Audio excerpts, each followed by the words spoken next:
یا کریم. اعوذ باللہ من الشیطان الرجیم. بسم اللہ الرحمن الرحیم.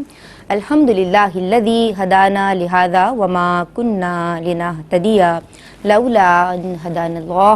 یعنی تمام تعریفیں اللہ رب العزت کے لیے ہیں جس نے ہمیں ہدایت کی راہ دکھائی، اور اگر اللہ ہمیں ہدایت کی راہ نہ دکھائے تو ہم کچھ بھی کر نہ پائیں. اللہم صلی علی سیدنا و مولانا محمد عدد ما فی علم اللہ صلاۃ دائمۃ بدوام ملک اللہ. السلام علیکم ورحمۃ اللہ وبرکاتہ.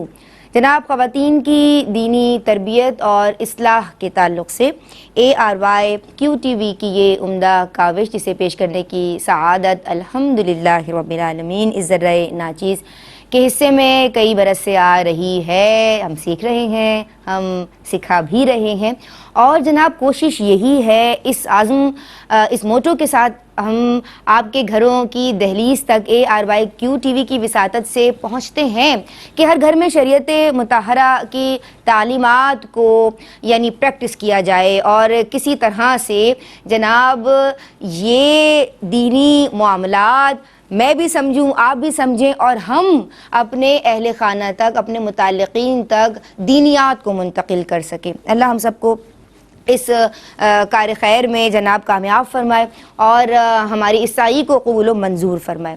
ہم بات کر رہے ہیں جناب، آج شعبان المعظم کا مہینہ ہے، اور یہ آقا دو جہاں سید الانبیاء امام الانبیاء حضور جان عالم صلی اللہ تعالی علیہ وآلہ وسلم سے نسبت رکھتا ہے. آپ خود فرماتے ہیں شعبان شہری، شعبان میرا مہینہ ہے.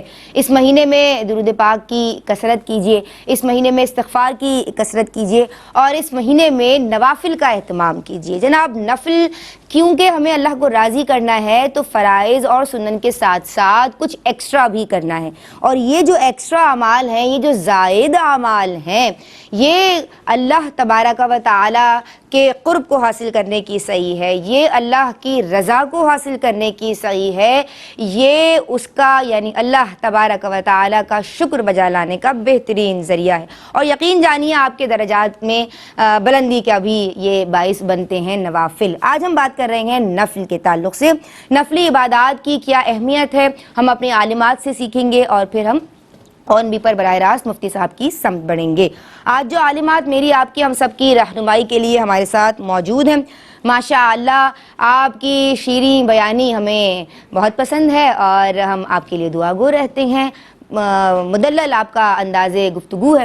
عالمہ صوبیہ شاکر کو سلام عرض کرتے ہیں. السلام علیکم. وعلیکم السلام ورحمۃ اللہ. آپ خیریت سے ہیں؟ الحمدللہ رب العالمین. ماشاء اللہ سلامت رہیے، اور آپ کو خوش آمدید کہتے ہیں. ہماری آج کی دوسری مہمان اسکالر آپ کا بھی منفرد اور کیا کہنا چاہیے خوبصورت انداز تکلم ہے، اور جامع معنی گفتگو فرماتی ہیں. ہم سلام عرض کرتے ہیں عالمہ صدف پروین کو. السلام علیکم. وعلیکم السلام ورحمۃ اللہ. خیریت سے ہیں؟ الحمدللہ. ہم دعا گو ہیں آپ کے لیے بھی، اور آپ کو بھی ویلکم کرتے ہیں. جناب ہماری خوش نصیبی کہ شیخ الحدیث استاذ الکریم ہمارے مینٹور، جن سے ہم سیکھتے ہیں، اور ہم آپ سے سوشل میڈیا کی وساطت سے بھی سیکھتے ہیں. ہم آپ کو میسیجز بھی کرتے ہیں، جو میسیجز ہمارے پاس پہنچتے ہیں وہ ہم ان تک پہنچاتے ہیں، اور ماشاءاللہ مکمل مدلل اور تسلی بخش جوابات آپ کی جناب سے، آپ کے حضور سے ہمیں ملتے ہیں. اللہ آپ کا سایہ ہمارے سروں پہ سلامت رکھے. شیخ الحدیث مفتی محمد احسن نوید نیازی دامت فیودوم کو سلام عرض کرتے ہیں. السلام علیکم حضرت. وعلیکم السلام ورحمۃ اللہ وبرکاتہ. آپ خیریت سے ہیں؟ الحمدللہ رب العالمین. ماشاء اللہ. اللہ آپ کا سایہ ہمارے سروں پہ سلامت رکھے. آپ کو خوش آمدید کہتے ہیں، اور آج کا پروگرام شروع کرتے ہیں. جناب بات ہو رہی ہے نوافل کے تعلق سے. عالمہ صوبیہ شاکر، نفلی عبادت کی کیا اہمیت ہے؟ اعوذ باللہ من الشیطان الرجیم. بسم اللہ الرحمن الرحیم. دیکھیں، اگر انسان کی تخلیق کو اس کا مقصد جانا جائے کیا ہے، تو اللہ تبارک و تعالیٰ خود فرماتا ہے کہ میں نے جنوں اور انسانوں کو اپنی عبادت ہی کے لیے پیدا کیا. عبادت کا مفہوم بے حد وسیع ہے، لیکن ہمارے عرف میں زیادہ تر ہم نماز، روزہ اور صدقہ وغیرہ کو ہم عبادت میں کاؤنٹ کرتے ہیں، کہ یا اس کو ہم زیادہ اس کی فضیلت جاننا چاہتے ہیں. تو اس حوالے سے جو نفلی ہے یا نفلی عبادت، یعنی نفل کا مطلب ہوتا ہے اضافہ یا زیادتی. تو اب چونکہ من جانب شرع ان چیزوں کی ادائیگی ہم پر لازم نہیں ہوتی ہے، ہمارے پاس آپشنل ہوتے ہیں، ہم چاہیں تو انہیں اختیار کریں. تو لہٰذا اس لیے ان عبادات کو نفلی عبادات کہہ دیا جاتا ہے.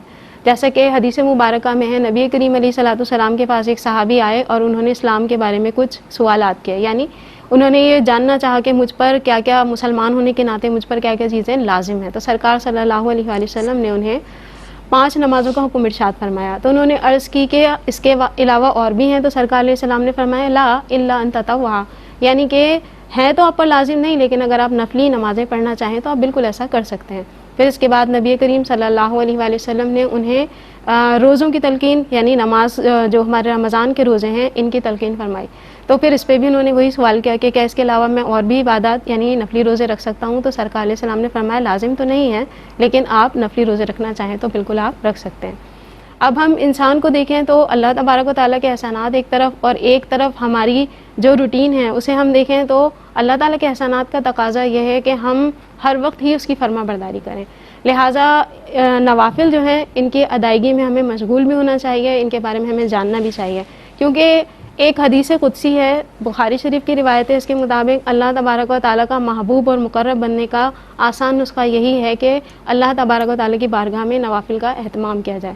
جیسے کہ حدیث شریف کا مفہوم ہے، حضرت ابو ہریرہ رضی اللہ تعالیٰ عنہ بیان فرماتے ہیں کہ سرکار صلی اللہ علیہ وآلہ وسلم نے فرمایا، اللہ تعالیٰ فرماتا ہے کہ میرا بندہ میری فرض کی ہوئی چیزوں سے سب سے زیادہ میرے قریب ہوتا ہے کہ جب ان کی ادائیگی کرتا ہے. اس کے بعد وہ نوافل میں مشغول ہوتا ہے اور ان کی کثرت کرتا رہتا ہے، یہاں تک کہ میں اسے اپنا محبوب بنا لیتا ہوں.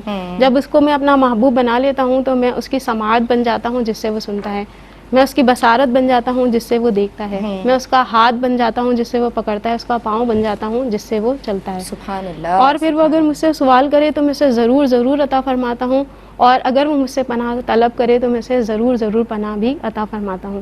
اس سے معلوم ہوا کہ اللہ تبارک و تعالیٰ کی بارگاہ میں قرب حاصل کرنا یہ مسلمان ہونے کے ناطے ہماری ایک خواہش ہونی چاہیے، ہماری زندگی کا مقصد بھی یہی ہے. لہذا نوافل کا اہتمام کیا جانا چاہیے. لیکن یہاں ضمناً ایک بات اور عرض کر دوں کہ ہم نوافل میں مشغول تو ہوتے ہیں لیکن بغیر علم کے. لہٰذا پہلے ہمیں علم بھی حاصل کرنا چاہیے کہ کس نفل کی کہاں تک قیودات ہیں. نوافل جو ہیں ان کی کثرت ہونی چاہیے، لیکن اس کے بارے میں شریعت ہمیں کیا تعلیم ارشاد فرماتی ہے، اور پھر جب ہم تعلیمات حاصل کر لیں گے اور شریعت کے تقاضے کے مطابق نوافل میں مشغول ہوں گے تو انشاءاللہ تبارک و تعالیٰ قرب الہی ہی ہماری منزل ہوگی. سبحان اللہ، ماشاء اللہ. جناب، نفلی عبادات کی فضیلت اور اہمیت کے تعلق سے، نوافل کی فضیلت کے تعلق سے عالمہ صوبیہ شاکر نے کلام فرمایا. عالمہ صدف پروین، ہم آپ کی سمت آئیں گے. کیا کوئی لمٹ، کوئی حد مقرر ہے کہ بھئی اتنے نوافل پڑھنے ہیں یا اتنی نفلی عبادات کرنی ہے؟ اعوذ باللہ من الشیطان الرجیم، بسم اللہ الرحمن الرحیم. جیسے کہ ابھی ذکر کیا گیا کہ نفل کہتے ہیں زائد شے کو، یعنی فرض اور واجب کے علاوہ جو ایکسٹرا ہے تو یہ سب نفل کے کیٹیگری میں آئے گا، اور اس کا دائرہ کار بہت وسیع ہے. حتیٰ کہ یہ عبادات میں اگر دیکھیں تو نماز، روزہ، حج، زکوٰۃ، صدقات، اور ہماری جو زندگی گزارنے کے آداب اور معمولات ہیں اس میں جو مستحبات ہیں ان کو بھی اپنے دامن میں سمیٹے ہوئے ہیں. اور نفل کا حکم یہ ہوتا ہے کہ اگر ہم اسے کریں تو اس کا ادا کرنا باعث ثواب ہے، اور اگر نہ کریں تو اس پر کچھ بھی عتاب یا عذاب وغیرہ کی وعید ارشاد نہیں فرمائی گئی ہے. تو اس کو لازم و ضروری سمجھنا یہ درست نہیں ہوگا، لیکن اس کے باوجود نوافل کی ترغیب ضرور دی جائے گی، کیونکہ اگر ایک جہت سے دیکھا جائے کہ اگرچہ اس کے نہ کرنے پر شریعت کی طرف سے کوئی عذاب وغیرہ کی وعید نہیں ارشاد فرمائی گئی، لیکن اس کے باوجود اس کا اللہ تبارک و تعالیٰ کی قرب کی راہ یعنی استوار کرنا، اللہ تعالیٰ کا ان اعمال کا اللہ تعالیٰ کو ان اعمال کا پسندیدہ ہونا، اس کی بھی ایک اہمیت ہے اپنی جگہ. تو بہرحال نوافل کو بھی اختیار کرنا چاہیے، لیکن ان کے درمیان ایک حد اوسط ہونی چاہیے، یعنی افراط اور تفریط سے بچتے ہوئے ایک میانہ روی اختیار کرنی چاہیے. تو لہٰذا اس کے بارے میں تمام جو شرعی قیودات وغیرہ ہیں اگر اس کو میں جامع الفاظ میں تھوڑا بیان کرنے کی کوشش کروں تو یہ ہوگا کہ اعتدال کے ساتھ ہر ایک اپنی جو فرصت ہے اور مصروفیت ہے اس کے اوقات کو دیکھتے ہوئے نوافل کی کچھ ایک تعداد اپنے لیے مخصوص کرے اور اس کو استقامت کے ساتھ پھر وہ ادا کرنے کی نیت کرے. ایسا نہ ہو کہ ایک وقت میں جوش و جذبے کے تحت بہت سارے جو عبادات ہیں، نوافل ہیں، وہ اپنے اوپر لازم کر لیے جائیں اور پھر اس پر استقامت پذیر نہ رہا جائے. تو ایسا نہیں کرنا ہے. اسی طرح نوافل اگر اختیار کر رہے ہیں تو اس میں یہ بھی خیال رکھا جائے کہ جو فرائض اور واجبات ہیں اس میں کسی قسم کا جزوی یا کلی نقصان کا باعث یہ نوافل نہ بنے.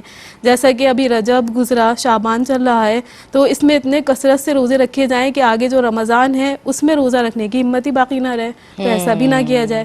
اسی طرح نوافل میں اس طرح بھی مشغول نہ ہوا جائے کہ اس کی وجہ سے جو حقوق العباد ہیں یا اپنی ذات کے جو حقوق ہیں وہی تلف ہو رہے ہوں. تو اگر ہم اپنے پیش نظر رکھتے ہوئے حد اعتدال کے ساتھ نوافل کو بھی اختیار کریں تو یہ شریعت کو محمود ہے، پسندیدہ ہے، اور اللہ تبارک و تعالیٰ کی قرب کی جو منازل ہیں اسے طے کرنے کے سلسلے میں معاون اور مددگار ثابت ہوگا. سبحان اللہ، ماشاء اللہ. جناب ہماری خوش نصیبی ہے کہ آن بی پر براہ راست مفتی محمد احسن نوید نیازی خان صاحب موجود ہیں. حضرت ہم آپ کی سمت آتے ہیں. السلام علیکم ورحمۃ اللہ. نفل کے تعلق سے بہنوں نے کلام کیا، میں چاہتی ہوں آپ اس پہ تبصرہ فرمائیں. بسم اللہ الرحمن الرحیم. صلی اللہ علیہ حبیب محمد وعلی آلہ وصحبہ وبارک وسلم. جہاں تک نوافل کی فضیلت کی بات ہے تو میں اکثر کہا کرتا ہوں کہ اس سے بڑھ کر کیا بات ہوگی کہ نوافل کی فضیلت والے کے لیے خود حدیث قدسی میں یہ ارشاد فرمایا گیا ہے کہ میں اسے اپنا محبوب بنا لیتا ہوں. سبحان اللہ. نوافل کی سب سے بڑی فضیلت یہ ہے کہ نوافل سے بندے کو اللہ کا، اپنے خالق کا، اپنے مالک کا، اپنے رازق کا، مطلوب حقیقی، مقصود حقیقی، محبوب حقیقی کا قرب حاصل ہوتا ہے اور اللہ تبارک و تعالیٰ کی محبت نصیب ہوتی ہے. حدیث قدسی حضور جان عالم صلی اللہ تعالی علیہ وسلم نے ارشاد فرمایا، مفہوم اور معنی اللہ تبارک و تعالیٰ کا ہے، الفاظ سرکار علیہ السلام کے ہیں. حدیث قدسی اور عام حدیث میں یہ فرق ہوتا ہے کہ عام حدیث کے اندر الفاظ اور مفاہیم دونوں سرکار علیہ السلام کی طرف سے ہوتے ہیں، اور حدیث قدسی اس حدیث کو کہا جاتا ہے کہ جس میں معنی اور کلام در حقیقت اللہ کی طرف سے ہوتا ہے لیکن الفاظ سرکار علیہ السلام کے ہوتے ہیں. تو قرآن میں اور حدیث قدسی میں یہ فرق ہے کہ قرآن میں نظم اور معنی، الفاظ بھی اور معنی اور مفاہیم دونوں ہی اللہ تبارک و تعالیٰ کی طرف سے ہوتے ہیں. تو حدیث قدسی ہے، اللہ تبارک و تعالیٰ کا فرمان ہے. سرکار علیہ السلام نے اپنے الفاظ میں بیان فرمایا کہ ما یزال عبدی یتقرب الی بالنوافل حتی احبہ، میرا بندہ نوافل کے ذریعے میرا قرب حاصل کرتا رہتا ہے یہاں تک کہ میں اسے اپنا محبوب بنا لیتا ہوں. اب نوافل سے اللہ کا قرب حاصل ہونا شروع ہو جاتا ہے، پھر یہ قرب بڑھتے بڑھتے بڑھتے اس درجے تک پہنچ جاتا ہے جسے درجہ محبوبیت کہا جاتا ہے. اب جب درجہ محبوبیت پہ پہنچ جاتا ہے تو فَإِذَا كُنْتُ أَحْبَبْتُهُ، جب میں اسے محبت کرنے لگتا ہوں، كُنْتُ سَمْعَهُ الَّذِي يَسْمَعُ بِهِ، میں اس کی سماعت بن جاتا ہوں جس سے وہ سنتا ہے، وَبَصَرَهُ الَّذِي يُبْصِرُ بِهِ، اس کی بصارت بن جاتا ہوں جس سے وہ دیکھتا ہے، وَيَدَهُ الَّتِي يَبْطِشُ بِهَا، اس کا ہاتھ بن جاتا ہوں جس سے وہ پکڑتا ہے، وَرِجْلَهُ الَّتِي يَمْشِي بِهَا، اور اس کا پاؤں بن جاتا ہوں جس سے وہ چلتا ہے. یعنی اب بندہ جب نوافل کے ذریعے اللہ کا قرب حاصل کر لیتا ہے اور اللہ کا قرب حاصل کر کے اللہ کا محبوب بن جاتا ہے تو اب بندے کے سننے پہ بھی اللہ کی خاص تجلیات ہوتی ہیں، اس کے دیکھنے پہ بھی اللہ کی خاص تجلیات ہوتی ہیں، اس کے پکڑنے پہ بھی اللہ کی خاص تجلیات ہوتی ہیں، اس کے چلنے پہ بھی اللہ کی خاص تجلیات ہوتی ہیں. یعنی اس کا ہر فعل اللہ تبارک و تعالیٰ کی خاص تجلیات کا محبت ہوتا ہے، اس میں اللہ کی تجلیات ظاہر ہوتی ہیں. اور آگے فرمایا وَإِن سَأَلَنِي لَأُعْطِيَنَّهُ، اگر مجھ سے دعا مانگے گا تو میں اسے ضرور عطا فرماؤں گا. نون تاکید ثقیلہ اور لام تاکید دونوں کو ملا کر لگایا جائے عربک لنگوسٹک کے حساب سے سب سے زیادہ تاکید اس میں ہوتی ہے. یوں بھی فرمایا جا سکتا تھا میں اسے دوں گا، اللہ کا یہ فرمانا بھی کافی ہے، لیکن اللہ تبارک و تعالیٰ نے تاکید در تاکید کے ساتھ فرمایا کہ میں اسے ضرور عطا فرماؤں گا. وَلِنِ اسْتَعَاذَنِي لَأُعِيذَنَّهُ، اور اگر وہ مجھ سے پناہ مانگے تو میں اسے ضرور پناہ دوں گا. اب یہ پناہ کس چیز سے ہے؟ یہ پناہ نفس سے بھی ہے، یہ پناہ شیطان سے بھی ہے، یہ پناہ ہر تکلیف سے ہے، ہر مصیبت سے ہے. یعنی اس کے اندر دنیا و آخرت کی تمام خیریں، تمام بھلائیاں آ گئی. تو دنیا و آخرت کی خیر کا جامع ہے، نوافل کے ذریعے اللہ کا قرب بھی ملتا ہے، اللہ کی محبوبیت بھی حاصل ہوتی ہے، دنیا و آخرت کی ہر خیر حاصل ہوتی ہے. سبحان اللہ، سبحان اللہ. اللہ آپ کو سلامت رکھے. ایک بریک لے رہے ہیں جناب، اپنے لبوں کو درود پاک سے تر رکھیے. بسم اللہ الرحمن الرحیم. السلام علیکم ورحمۃ اللہ. جناب دین اور خواتین میں آج بات ہو رہی ہے نوافل کے تعلق سے. ہمارے ساتھ آپ کی پسندیدہ عالمات موجود ہیں اور آن بی پر براہ راست شیخ الحدیث استاذ الکریم مفتی محمد احسن نوید نیازی دامت فیضہم موجود ہیں. بریک سے قبل آپ حدیث قدسی نوافل کی اہمیت کے تعلق سے ہمیں بتا رہے تھے اور نفلی عبادات کے حوالے سے بھی ہم آپ سے جاننا چاہ رہے تھے. جی حضرت. جی تو میں گزارش کر رہا تھا کہ نفلی عبادات کی سب سے بڑی فضیلت، سب سے بڑی اہمیت تو یہ ہے کہ اس سے اللہ تبارک و تعالیٰ کا قرب حاصل ہونا شروع ہو جاتا ہے، اور پھر یہ قرب بڑھتے بڑھتے اس درجے تک پہنچ جاتا ہے جسے درجہ محبوبیت کہا جاتا ہے۔ سبحان اللہ۔ پھر اس کے بعد بندے کے تمام افعال پر اللہ تبارک و تعالیٰ کی خاص تجلیات پڑھنا شروع ہو جاتی ہیں۔ تمام افعال میں اس لیے کہہ رہا ہوں کیونکہ یہ جو الفاظ میں نے ذکر کیے یہ تو بخاری شریف کے تھے، صحیح بخاری کے ہیں، لیکن دیگر روایات کے اندر اور اعضاء کا ذکر بھی موجود ہے، تو جس سے پتہ چلتا ہے کہ مخصوص یہی اعضاء مقصود نہیں ہیں، صرف انہی خاص اعضاء کا ذکر مقصود نہیں ہے، بلکہ یہ سمجھانا مقصود ہے کہ بندے کے جتنے افعال ہیں، اس کے تمام حواس جن کے ساتھ اس کے افعال سر انجام ہوتے ہیں، ان تمام پر اللہ تبارک و تعالیٰ کی خاص تجلیات پڑھنا شروع ہو جاتی ہیں، اور اس میں ایک خاص قسم کی برکت پیدا ہو جاتی ہے، اللہ کی طرف سے نصرت، عون، مدد، حمایت شامل ہو جاتی ہے، تو اس بندے کے کاموں کے اندر برکت ظاہر ہونا شروع ہو جاتی ہے۔ پھر اس کے بعد اگلا جو فائدہ ہے کہ وہ اللہ سے اب کوئی بھی دعا مانگتا ہے تو اللہ تبارک و تعالیٰ یہ فرما رہا ہے کہ میں اسے ضرور دیتا ہوں، عطا فرماتا ہوں، یعنی مستجاب الدعوات بن جاتا ہے آدمی۔ مستجاب الدعوات وہ آدمی جس کی دعائیں قبول ہوتی ہوں، تو نوافل کی برکت سے بندہ مستجاب الدعوات بن جاتا ہے۔ پھر اگلی بات جو میں نے بتائی حدیث مبارک میں فرمایا کہ اگر وہ مجھ سے پناہ مانگے تو میں اسے ضرور پناہ دوں گا، تو یہ جملہ تو ویسے ہی دنیا و آخرت کی تمام قسم کی خیر کو جامع ہے، ساری بھلائیاں اس کے اندر آ گئیں، بندہ ہر قسم کے مصائب سے اور ہر قسم کی تکالیف سے اور ہر قسم کے مکروہ سے، ناپسندیدہ سے بچ جاتا ہے اس کی برکت سے جب اپنے رب کی پناہ لیتا ہے۔ اور ظاہری بات ہے نوافل جو بندہ کثرت سے پڑھ رہا ہوگا، یہ تو ہو ہی نہیں سکتا کہ کثرت سے نوافل تو پڑھ رہا ہے لیکن اس کا دل جو ہے اپنے رب سے متعلق نہ ہو، اس کی لو اپنے رب سے لگی ہوئی نہ ہو، اور وہ اللہ سے دعا نہ مانگتا ہو یا اللہ سے پناہ طلب نہ کرتا ہو کہ ناپسندیدہ سے۔ اور ظاہری بات ہے پناہ بھی مانگتا ہے اللہ سے دعا بھی مانگتا ہے، مجدہ تو اسے اللہ نے پہلے ہی سنا دیا محبوب کی زبانی کہ اسے اس کی دعائیں بھی قبول ہوں گی اور جو پناہ مانگے وہ پناہ دی جائے گی۔ پھر حضرت عبداللہ بن مسعود رضی اللہ عنہ نے ایک بڑی پیاری بات فرمائی، انہوں نے ارشاد فرمایا جب تک تم نماز میں ہوتے ہو تو کیا ہوتا ہے، تم اس وقت تک ملک کا یعنی بادشاہ کا دروازہ کھٹکھٹاتے رہتے ہو، اور میں یکفرو قرأ باب الملک یوشکو ان یفتح لہ، جو تم میں سے کثرت کے ساتھ بادشاہ کا دروازہ کھٹکھٹائے تو کیا ہوتا ہے، قریب ہے کہ وہ دروازہ کھل ہی جائے، یعنی اللہ تبارک و تعالیٰ بادشاہ ہے، ملک ہے، اور بادشاہ کا دروازہ بار بار کھٹکھٹایا جائے، دستک دی جائے تو بالآخر وہ کھل ہی جاتا ہے۔ اور اللہ تو بادشاہ بھی ایسا، بادشاہوں کا بادشاہ، ملک الملوک اور کریم ہے، اور کریم کے بارے میں تو ویسے ہی فرمایا نا من دقا باب الکریم ان فتح، جو کریم کا دروازہ کھٹکھٹائے تو وہ کھل ہی جائے۔ تو اللہ تبارک و تعالیٰ کا قرب حاصل ہوتا ہے، نوافل سے ضرور پڑھنے چاہیے۔ اور آخری بات یہ لمٹ کی جہاں تک بات ہوئی تو دیکھیں اس طرح نوافل پڑھنے چاہیے کہ ان نوافل کا ہماری جو دیگر ذمہ داریاں ہیں، جو ہماری دینی ذمہ داریاں ہیں، ان پہ بھی اثر نہیں پڑنا چاہیے، جو ہماری خانگی ذمہ داریاں ہیں، گھر کی ذمہ داریاں ہیں، ان پہ بھی اثر نہیں پڑنا چاہیے، اور کوئی ایسا انداز ہمارا نہیں ہونا چاہیے کہ جس سے اگلا نوافل سے بدظن ہو یا دین سے بدظن ہو۔ ہمارے نوافل سے، ہماری عبادات سے دوسرا بندہ بھی دیکھ کر عبادات کی طرف مائل ہو، وہ یہ نہ سمجھے کہ یہ کام چوری کے لیے نوافل کو آڑ بنا رہے ہیں، تو ایسا نہیں ہونا چاہیے۔ اپنے کام جو اپنی ڈیوٹیز ہیں وہ بھی پوری کرنی چاہیے، اور جو خلق کے ساتھ تعلق ہے جو اللہ نے رکھا ہے وہ بھی سارے تقاضے ملوز رکھنے چاہیے، اور اللہ تبارک و تعالیٰ کی عبادت بھی نفلی کرنی چاہیے۔ اور جو بھی آپ نفلی عبادت کریں، نفلی عبادت صرف نماز کے ساتھ خاص نہیں ہے، نفلی عبادت تمام عبادات میں ہے، یعنی نماز میں بھی نفل کا تصور ہے، روزے میں بھی نفل کا تصور ہے، زکوٰۃ میں بھی نفل کا تصور ہے، حج میں بھی نفل کا تصور ہے، تمام عبادات میں نفل کا تصور ہے۔ بلکہ جو مباح کام آپ کرتے ہیں، جائز کام، وہ کام کہ جن کا براہ راست تعلق دین کے ساتھ نہ ہو، خالص حظ نفس والا معاملہ ہی کیوں نہ ہو، مباح ہو لیکن گناہ بھی نہ ہو، ثواب بھی نہ ہو، تو اس کے اندر بھی اگر آپ حسن نیت کر لیں گے، اللہ کی رضا کی نیت کر لیں گے تو وہ بھی مستحب بن جاتا ہے، وہ بھی نفل بن جاتا ہے، وہ بھی عبادت ہو جاتا ہے۔ تو نوافل جو ہے وہ ہمیں حسن نیت پہ زور دینا چاہیے تاکہ ہمارے تمام افعال، تمام اعمال جو ہے وہ اللہ کی عبادت میں شمار ہونا شروع ہو جائیں۔ اور دوسری بات یہ کہ نفل جو بھی نفل آپ رکھیں وہ مستقل بنیادوں پر کریں، ضروری نہیں ہے مستقل بنیادوں پر کرنا، لیکن محبوب ہے، پسندیدہ ہے۔ حدیث مبارک میں فرمایا احب الاعمال الی اللہ ادومها وان قل، اللہ کو اعمال میں سب سے پسندیدہ عمل وہ ہے کہ جو ہمیشہ کیا جائے اگرچہ کم ہو، تو بھلے آپ کم نوافل پڑھیں، کم نوافل نفلی عبادات کریں، لیکن مستقل بنیادوں پر کریں، اس کی برکات زیادہ ظاہر ہوں گی۔ سبحان اللہ، سبحان اللہ، اللہ ہم سب کو عمل کی توفیق عطا فرمائے۔ کالر ہمارے ساتھ ہیں، السلام علیکم۔ وعلیکم السلام۔ جی بہن، کیا نام ہے اور کیا سوال کرنا چاہتی ہیں؟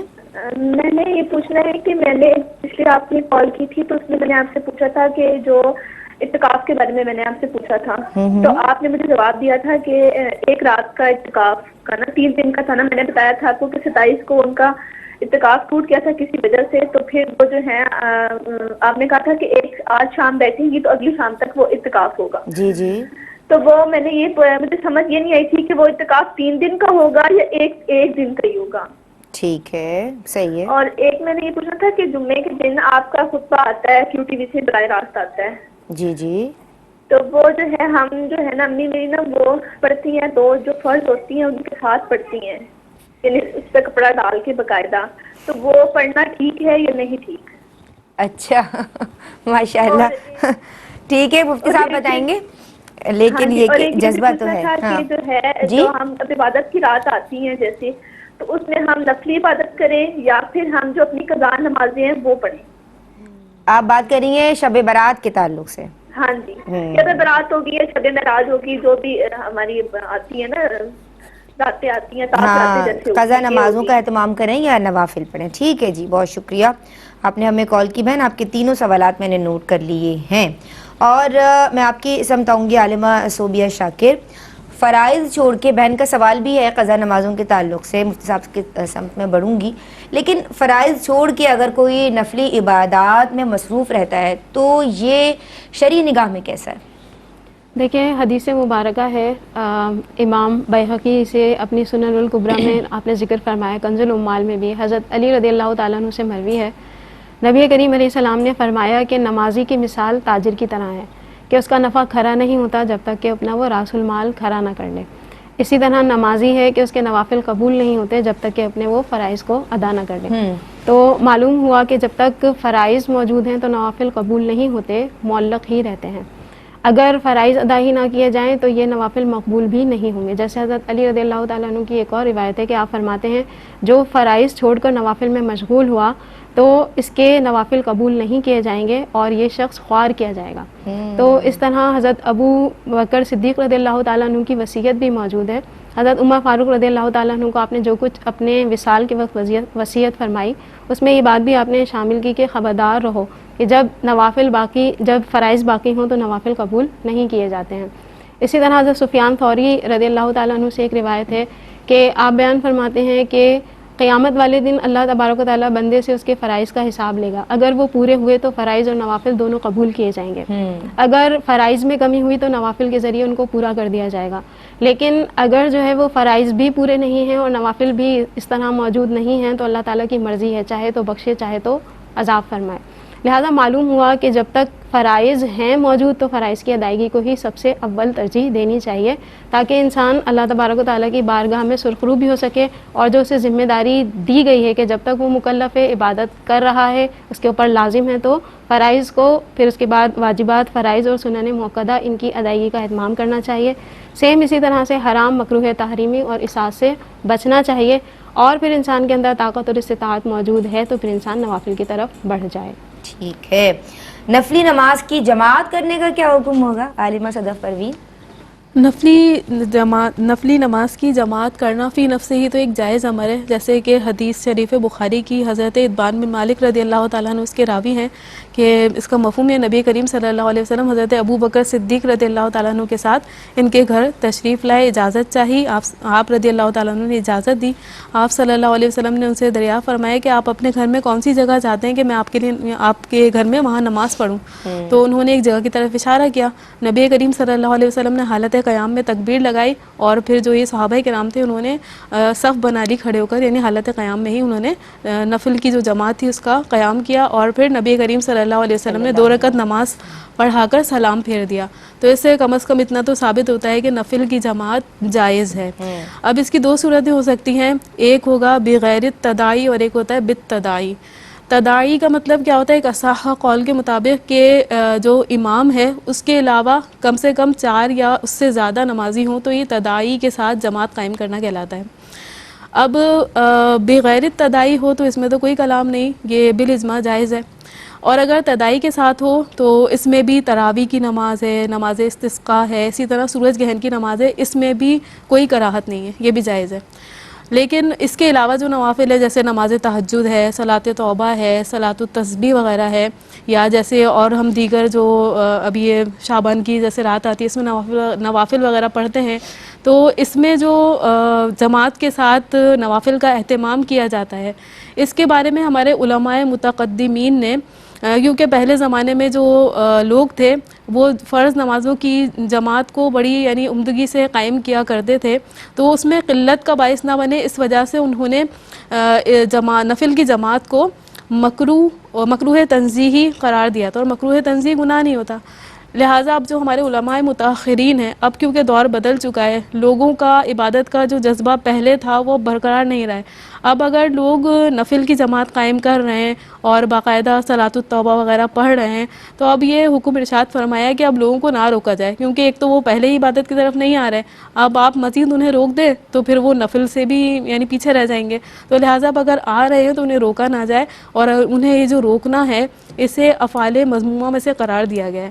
لہٰذا اب اگر جو لوگ نوافل کی جماعت قائم کر رہے ہیں اور اس کا اہتمام کر رہے ہیں تو انہیں اس کا اہتمام کرنے دیا جائے۔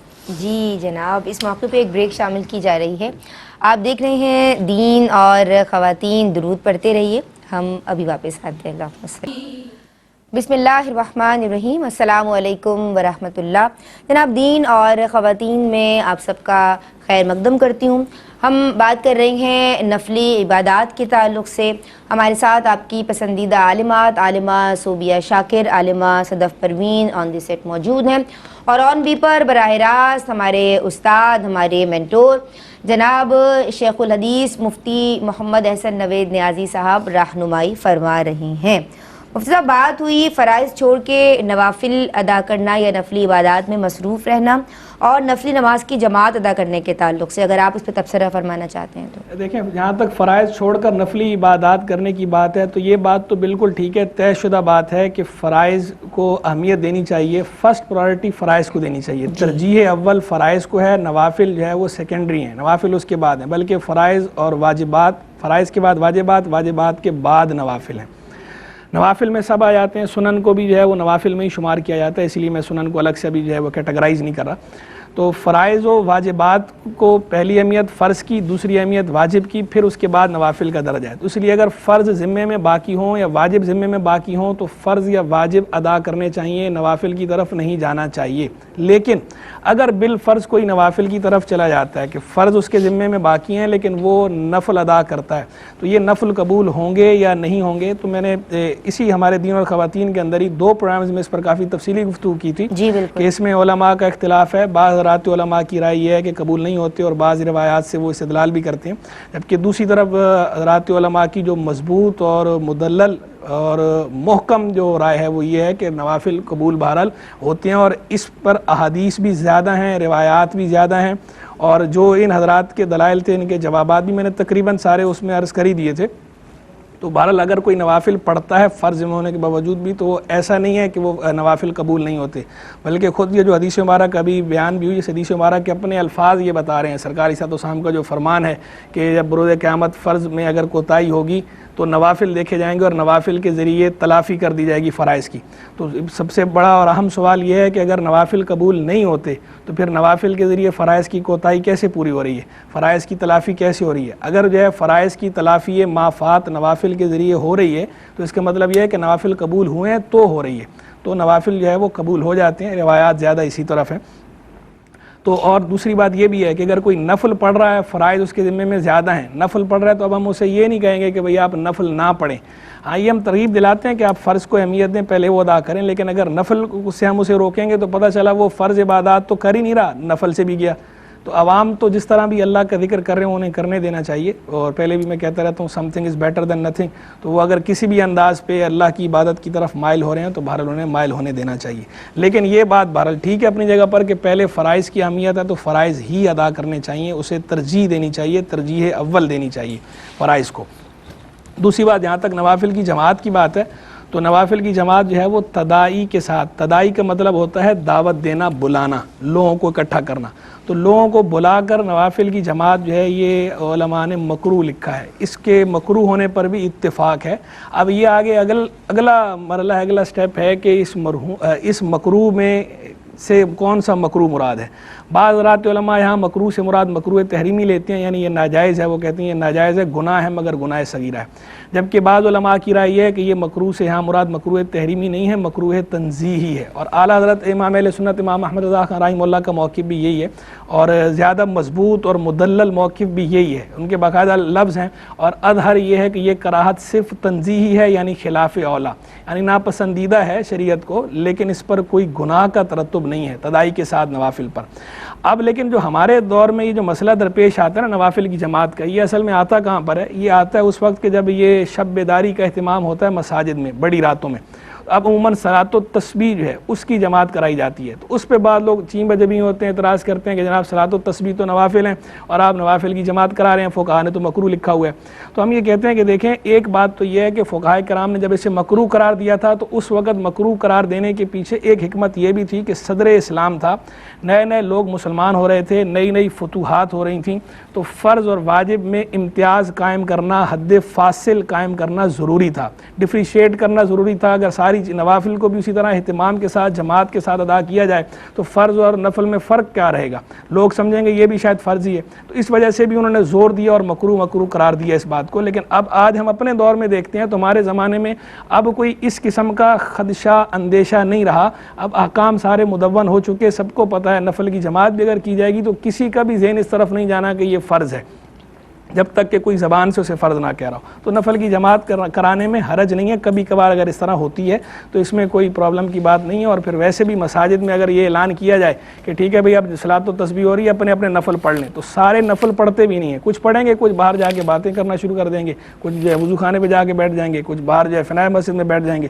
تو بہتر نہیں ہے کہ جماعت ہو رہی ہے تو سارے ہی نماز میں شامل ہو جائیں، تو اس میں کوئی حرج نہیں، کوئی قباحت نہیں۔ لیکن جہاں تک بات ہے خواتین کے لیے، تو خواتین کی بات بھی کہہ دوں کہ بعض جگہوں پر یہ رواج دیکھنے میں آیا کہ خواتین الگ سے بعض گھروں میں اکٹھی ہو جاتی ہیں اور بعض گھروں میں اکٹھی ہو کر پھر وہاں پر نفل کی جماعت قائم کر لیتی ہیں۔ اس سے ہم بہرحال منع کرتے ہیں کہ جب فرض کی جماعت سے انہیں منع کیا جا رہا ہے تو نفل کی جماعت سے تو بدرجہ اولا منع کیا جائے گا۔ یہ جتنی گفتگو کی ساری میں نے، یہ جو خواتین سے پہلے والی جو گفتگو تھی یہ ساری مردوں کی نفلی جماعت سے متعلق تھی، خواتین کے لیے بہرحال ہم منع ہی کرتے ہیں نوافل کی جماعت قائم کرنے سے۔ ٹھیک ہے، کالرز کے سوالات شامل کریں۔ جی آئیے۔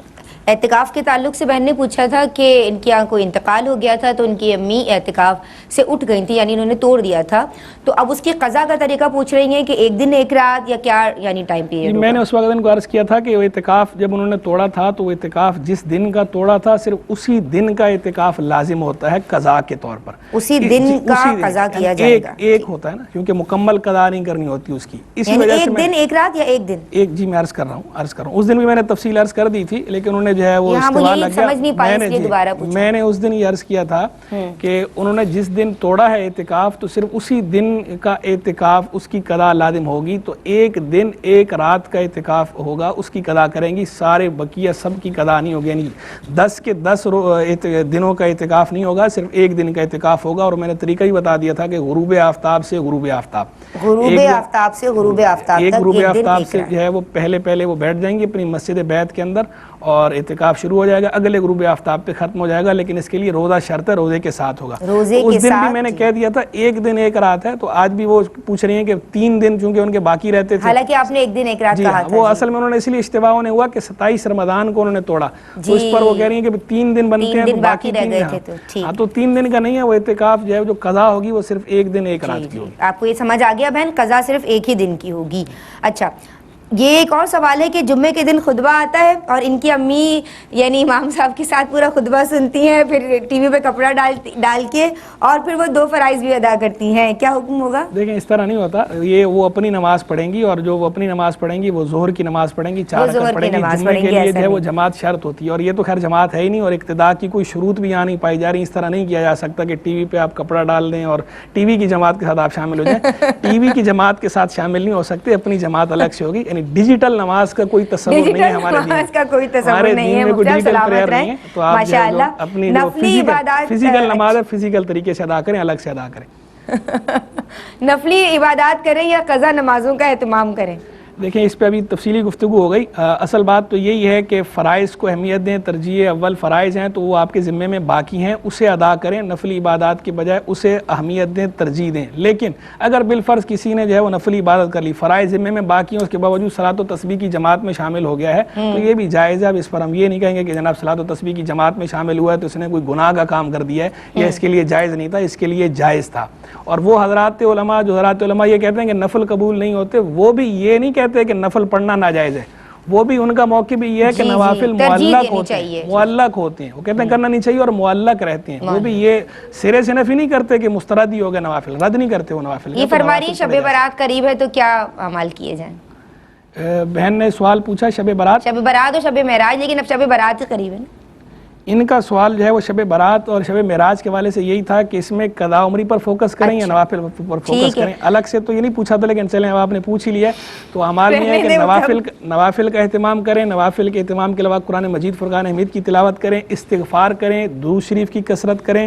اور بلکہ میں پہلے بھی کہہ چکا ہوں, اسی پروگرام میں پہلے بھی یہ بات کر چکا کہ وہ عمل جس سے آپ کو خشوع و خضوع زیادہ ملے, جس سے آپ کو اللہ سے اپنا تعلق مضبوط ہوتا ہوا محسوس ہو, جس میں آپ کو زیادہ خلوص ہو, حضور قلب ہو, وہ عمل آپ کے حق میں افضل ہوتا ہے. تو آپ وہ عمل کریں جس سے آپ کو ذوق نصیب ہو, جس سے آپ کو لگے کہ میرا تعلق میرے رب سے مضبوط ہو رہا ہے. ایسا کوئی بھی عمل آپ کریں گی اس رات کے اندر, کوئی بھی فضیلت والی رات ہے, وہ آپ کے لیے زیادہ نافع ہے, زیادہ فائدہ مند ہے. باقی کوئی بھی جائز کام, نفلی عبادت کوئی بھی کر سکتی ہیں, اس کی اجازت ہوتی ہے بڑی راتوں کے اندر, لیکن وہ عمل کہ جس سے آپ کو خاص حضور قلب مل رہا ہو, خاص ذوق نصیب ہو رہا ہو, اللہ سے اپنا تعلق مضبوط ہوتا نظر آ رہا ہو, تو وہ زیادہ نفع بخش ہے, وہ انفع ہے آپ کے حق میں. سبحان اللہ. یہ کہتی ہیں کہ صدقہ یا خیرات کے حوالے سے نیت کے ساتھ اگر بکری وغیرہ ذبح کی ہے تو کیا وہ گوشت بچوں کو کھلایا جا سکتا ہے؟ دیکھیں صدقہ خیرات کے تعلق سے میں پہلے بھی کہہ چکا ہوں کہ ایک صدقہ خیرات ہوتا ہے صدقات واجبہ. صدقات واجبہ کے اندر تو ایسا نہیں ہے, وہ نہیں استعمال کر سکتے خود, لیکن جو نفلی صدقہ ہوتا ہے